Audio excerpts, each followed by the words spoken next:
Hello, I'm Adam, and I'm here to guide you through the secret language of persuasion. Burke's identification is a key theme in the works of Kenneth Burke as part of the new rhetoric movement. Contemporary rhetoric focuses on cultural contexts and general structures of rhetoric structures. Burke was a notable contemporary U.S. rhetorician who made major contributions to the rhetoric of identification. James A. Herrick describes one of Burke's foundational ideas with identification is that rhetoric makes human unity possible, that language use is symbolic action, and that rhetoric is symbolic inducement. For Burke, words were terministic screens through which people see the world and interact with each other. Herrick further explains that identification in rhetoric is crucial to persuasion, and thus to cooperation, consensus, compromise, and action. Burke believed that the most serious human problem was to be alienated or separated, and rhetoric was to be that problem's only solution. Much of his work was based on bringing people back together. However, Burke argues that identification is affirmed with earnestness precisely because there is division. Identification is compensatory to division. Rhetoric's goal, in regards to identification, is to bring people together of whom have been separated by estrangement or opposition. Those who feel isolated or separate from others may identify joint interests with others or become part of an institution. Belonging, in this sense, is rhetoric. Burke suggests that whenever someone attempts to persuade, identification occurs.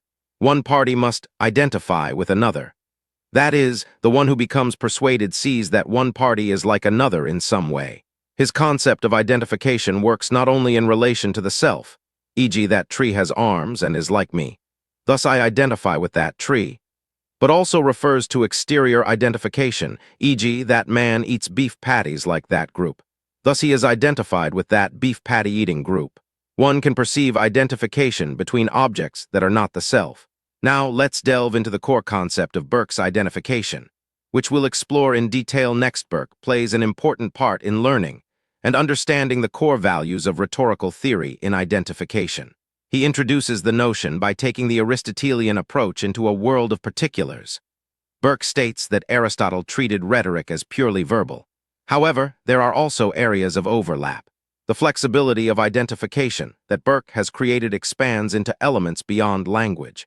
He wrote that identification ranges from the politician who, addressing an audience of farmers, says, "I was a farm boy myself," through the mysteries of social status, to the mystic's devout identification with the source of all being. This symbolic interaction is possible because it recognizes the hidden sources of identification among human beings as symbol users.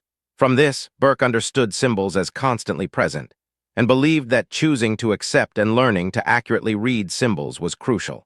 Burke frequently referred to the philosophical meaning of substance when explaining identification and identifying acts. He defined substance as an act, and a way of life is an acting together. When people identified with one another, they shared substance, which made them consubstantial. William Burke proposed a fascinating theory about how we understand and respond to language. Burke's theory of identification responded to Sigmund Freud's theory of identification in psychology and Karl Marx's theory of alienation. Burke linked identification to Aristotle's theories of persuasion in rhetoric. Identification does not reject or oppose persuasion. Rather, persuasion involves identification. For example, audiences may be persuaded if they identify with logical appeals, or if they identify with the rhetor. Understanding how Burke categorized identifications is key to grasping the nuances of persuasive communication. Burke classified 3 types of identification enactments. One may emphasize common ground with others to establish a rapport, identification by sympathy. 2. One may emphasize a common opposition to an idea or separate group. This identification by common foe may also enable people to avoid conflict within their own group. Rhetoric may frequently be framed as us and them to strengthen the identification bond, identification by antithesis. 3. One may inaccurately identify oneself with the qualities of an associated object or group. For example, one driving a powerful car may mistakenly think they are the source of the car's power. An ordinary person may feel deceptively aggrandized by thoughts of his citizenship in a powerful nation. Identification by false assumption. Burke's theory of identification has been applied and expanded upon in Krista Ratcliffe's rhetorical listening framework. Ratcliffe proposes the blurring of Burkes and Fusses, theories of identification. And what becomes visible is multiple places for rhetorical listening. When applying Burke and Fuss's theories, Radcliffe proposes non-identification in cross-cultural communication and feminist pedagogy. Her critique of Western logic is that it is difficult to simultaneously pay attention to both commonalities and differences, but that is where non-identification exists, and thus provides a place for rhetorical listening. Burke's theory is critiqued by Radcliffe for only focusing on identification. She argues that rhetorical listeners need to be accountable and take into consideration different points of view, which can be done through simultaneous listening to commonalities and differences. Radcliffe draws upon Diana Fuss because Fuss expands Burke's theory of identification to gear toward examining the differences in identification. Fuss defines identification as related to the issue of connection between opposite entities, such as the interrelation between self and other, subject and object, and insiders and outsiders. For Fuss, identification is difficult to pinpoint, as the distinction between opposite entities is porous, oftentimes impossibly confused and finally untenable. Fuss further builds the connection between identification and disidentification. Fuss defines disidentification as contingent on previous identification with another group, no matter how stereotypical the identification is, while at the same time the identification has receded from the subconscious. Radcliffe argues that previously identification has been configured as a metaphor, which is manifested in Burke's consubstantiality and Fuss's disidentification. Radcliffe notes that metaphor has been used to function as the dominant trope for identification. However, metaphor foregrounds commonalities more than differences. Radcliffe suggests theorizing identification via the use of metonymy to counter the privilege of communality. Intrinsic to the trope of metonymy is an attention to both commonalities and differences. Practical applications of Burke's identification can be seen in the scholarly effort to reframe identifications. Assembling essays from the 5th Biennial Rhetoric Society of America Conference, Michelle Balliff addresses Radcliffe's call for rethinking Burke's notion of identification as a place of perpetual reframing that affects who, how, and what can be thought, spoken, written, and imagined. While some of the essay contributors draw upon Burke's theory to reinterpret social identifications, others turn to specific social actions to reread Burke's identification. For instance, following Radcliffe's critique of Burke's theory for its lack of attention to difference, Dominic J.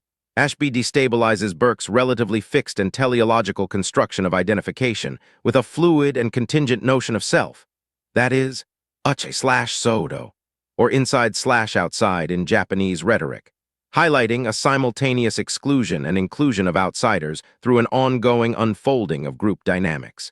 By way of analyzing the Facebook news feed of "We Are All Called Said," Catherine Bridgman expands Burkean identification to embodiment, or the mutually coordinated experience between speakers and their audiences triggered by specific circumstances. Along a similar vein, critiquing Burke's consubstantiality for being sexually indifferent, Janice Odom draws from Irigary's feminist theories to reframe identification as a playground of sexual dominance and surrender. Arabella Lyon warns of identification as magical thinking, as people might imagine they have more in common with a reader or audience.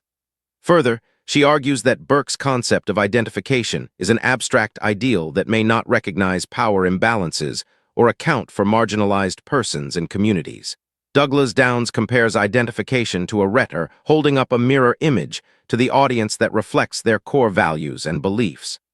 Identification relies on the identities of both the speaker and listener. It causes the audience to develop a deeper trust for the author, which makes it more likely for them to take the same position. Identification theory has also been applied to the business communication and organizational rhetoric. Rhetoric within an organization becomes a part of its identifying culture.